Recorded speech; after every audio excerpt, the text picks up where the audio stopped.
Hello दोस्तों, नमस्कार। मैं सुनील और आपके अपने इस प्लेटफॉर्म पर मोस्ट वेलकम है। बहुत दिनों से वीडियो नहीं आ रही थी, तो अब से रेगुलर वीडियो आएगी। अगर आप लोग इस प्लेटफॉर्म पर नए हैं तो फॉलो कर लीजिएगा।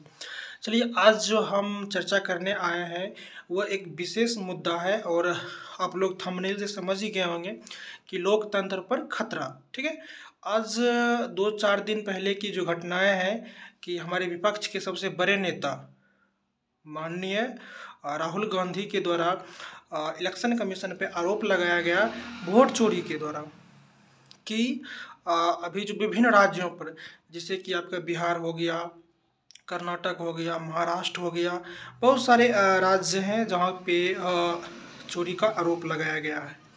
तो इसी पे हम अपना जो वक्तव्य है उस चीज़ों को मैं रखने आया हूँ।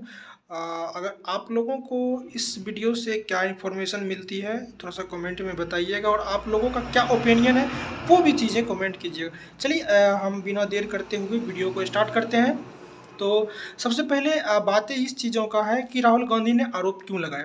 राहुल गांधी आज से कुछ दिन पहले अपने एक वीडियो के माध्यम से उन्होंने सारी चीज़ों को प्रूफ के द्वारा वो अपने स्तर से बताया कि यहाँ यहाँ वोटो चोरी हुआ है, और इस चीज़ों का जिक्र उन्होंने अपने वीडियो में किया। करने के बाद और पूरे देश में इस चीज़ों को जो है कि घूमने लगा। इस बातों को हर एक मीडिया पे, हर एक यूट्यूब चैनल पे, हर चीज़ों पे इस चीज़ों का दिखाया जाने लगा कि हाँ, सही में तो कहीं चोरी तो नहीं हो रहा। ऐसी चीज़ों की खबर चलने लगी। तो इसी पे हमारे इलेक्शन कमीशन ऑफ इंडिया के जो अभी वर्तमान में जो मुख्य चुनाव आयुक्त हैं ज्ञानेश कुमार, उन्होंने अपने संदर्भ में इस चीज़ों को रखा।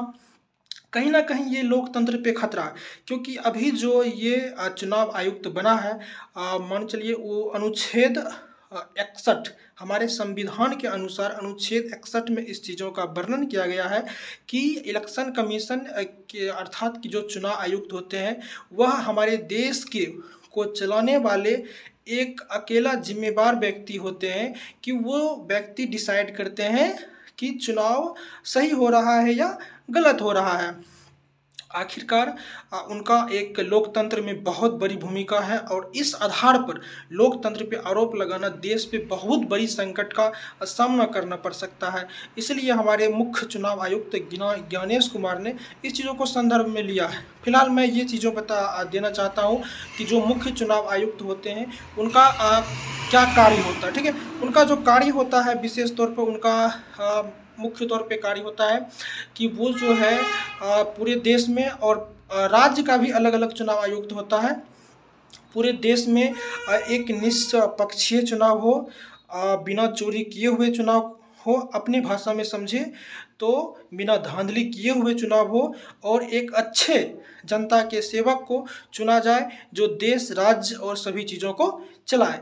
इन्हीं के संदर्भ में हमारे चुनाव आयुक्त जो है उन्होंने जो है कि आज से कुछ दिन पहले अर्थात 1 सप्ताह या 2 सप्ताह पहले उन्होंने प्रेस कॉन्फ्रेंस किया, और उन्होंने अपने टीमों के साथ लगातार बैठक की।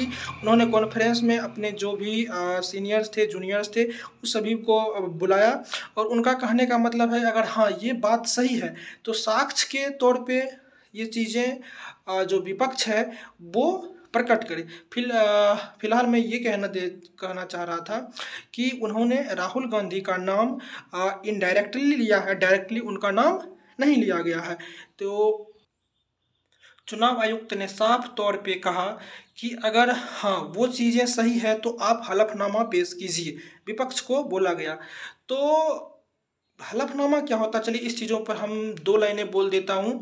हलफनामा वो चीज़ें होती है कि जो अब चुनाव आयुक्त के द्वारा बोला गया कि आपको जो है अभी 7 दिन का समय दिया जाता है। कितने दिन का?